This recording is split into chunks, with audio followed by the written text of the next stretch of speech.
জায়গাটা প্রথমে ছিল এমন, আর এখানে গুটি কয়েক মুরগি নিয়ে দেশি মুরগির খামার করতে যাচ্ছি ইনশাআল্লাহ। বর্তমানে বাজারে অনেক মুরগির মাংসে ক্ষতিকারক ব্যাকটেরিয়া পাওয়া যাচ্ছে, যা আমাদের অ্যান্টিবায়োটিক কার্যকারিতা কমিয়ে দেয়। পারিবারিক প্রোটিনের উৎস মেটাতে আমাদের বাড়িতে যে কয়টা দেশি মুরগি আছে, এদের প্রোডাক্টিভিটির অবস্থা একেবারে শোচনীয়। অবস্থা এমন যে 2টা মুরগি আলাদাভাবে একটা করে বাচ্চা তাদের সাথে নিয়ে করে। তাই ওদের সঠিক পরিচর্যা ও বাসস্থানের বন্দোবস্ত করতেই 3 পর্বের ভিডিওর প্রথম পর্ব শুরু হচ্ছে এখানেই। আসসালামু আলাইকুম। আজকে আমরা শুরু করছি মুরগি ফার্মের জন্য জায়গা তৈরির কাজ। এই পুরো জায়গাটা ঝোপঝাড়ে ভরা। আমাদের প্রথম কাজ ছিল পুরো জায়গাটা পরিষ্কার করা। ফার্মের জন্য স্বাস্থ্যকর পরিবেশ তৈরির প্রথম ধাপ হচ্ছে পরিষ্কার পরিচ্ছন্নতা। জায়গাটা স্যাঁতস্যাঁতে আর লাল পিঁপড়ার বাসা হয়ে কাজ করতে কিছুটা অসুবিধা হচ্ছিল। যাই হোক, যেখানে তাতে রাখা হবে সেই জায়গাটা যাতে শুকনো থাকে আর পুরানো আবর্জনা না থাকে সেটা নিশ্চিত করা জরুরি। আরও যেটা নিশ্চিত করা জরুরি, কাঠামোটা যেন মাটি থেকে যতটা সম্ভব উঁচু হয়, এটি মাটির ক্ষতিকর গ্যাসকে এড়িয়ে চলা যাবে। তাই কাঠামোটা বানানোর আগে ভেবে রেখেছিলাম যাতে মাটি থেকে কিছুটা উঁচু হয়।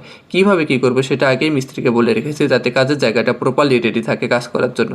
টুকটাক কাজগুলো যেন মিস্ত্রিকে সাথে নিয়ে করতে না হয় সেজন্য আগেই শেষ করে রেখেছি, কারণ আমরা চাচ্ছিলাম মিস্ত্রি যেন শুধু তার অভিজ্ঞতার আলোকে টেকনিক্যাল কাজগুলো দেখাই দিতে পারে এবং খরচ যতটা সম্ভব কম হয় সেই চেষ্টা আমাদের দিক থেকে ছিল।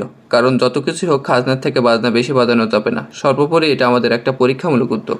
আমাদের ফার্মের কাঠামো তৈরির প্রধান উপকরণ বাঁশ ও কাঠ। মূলত এই বাঁশের উপর ভিত্তি করেই সব কাজগুলো সামনের দিকে এগোবে। এর কারণ এটা সহজলভ্য আর আমাদের নিজস্ব। এর থেকেও বড় কথা, এ ধরনের স্থাপনায় বাঁশ বিশেষভাবে ব্যবহৃত হয় আর এটা যথেষ্ট টেকসই অন্য কিছুর তুলনায়। এখন মূলত বর্ষাকাল আর এই সময়ে বাঁশ নতুন কোরাল ছাড়ে, অর্থাৎ এই সময়টাতেই বাঁশ বংশ বিস্তার করে। তাই বাঁশ কাটার সময় সিলেক্টিভ হতে হয়, যাতে মাতৃবাঁশ কাটার ফলে নতুন কোরাল ক্ষতিগ্রস্ত না হয় সেদিক খেয়াল রেখেই আমাদের কাজ করতে হচ্ছিল। আর আমরা আমাদের ফার্মের কাজের জন্য যে বাঁশগুলো ব্যবহার করছি এগুলো মূলত মুলি বাঁশ, বা আমাদের স্থানীয় ভাষায় ভার্খো বাঁশ বলে অনেকে। এই বাঁশগুলির বৈশিষ্ট্য হচ্ছে এগুলো শক্ত, দীর্ঘস্থায়ী, ভারী কাজে ব্যবহারের জন্য উপযুক্ত। আর এগুলোর কঞ্চি লম্বা, সরানো ছিটানো। তাই আমরা চেষ্টা করেছি কিছুটা বাইরের দিকের বাঁশগুলো কাটার জন্য, যাতে ঝাড় থেকে টেনে বের করতে খুব বেশি বিড়ম্বনা পোহাতে না হয়। কারণ এই বাঁশগুলো ঝাড় থেকে বাইরে বের করে আনা অনেকটা কষ্টকর হতে পারে। এটা যারা করেছে তারা অবশ্যই বুঝবে। এর থেকেও ভালো হতো এই কাজগুলো যদি আমি নিজে নিজে করতে পারতাম, কিন্তু এ ধরনের কাজ করতে গেলে মিনিমাম লোকবল বা হেল্পিং হ্যান্ডের দরকার হয়। কারণ দেখা গেল একটা বাঁশ বা কাঠের পরিমাণ 10 হাত, সেখান থেকে কাজের জন্য লাগবে 6 হাত। এই ক্ষেত্রে বাকি অংশটা কোথাও কাজে না লাগার সম্ভাবনা থাকে বা অপচয় হয়, আর এই অপচয় যাতে না হয় সেদিকটাও খেয়াল রাখা দরকার।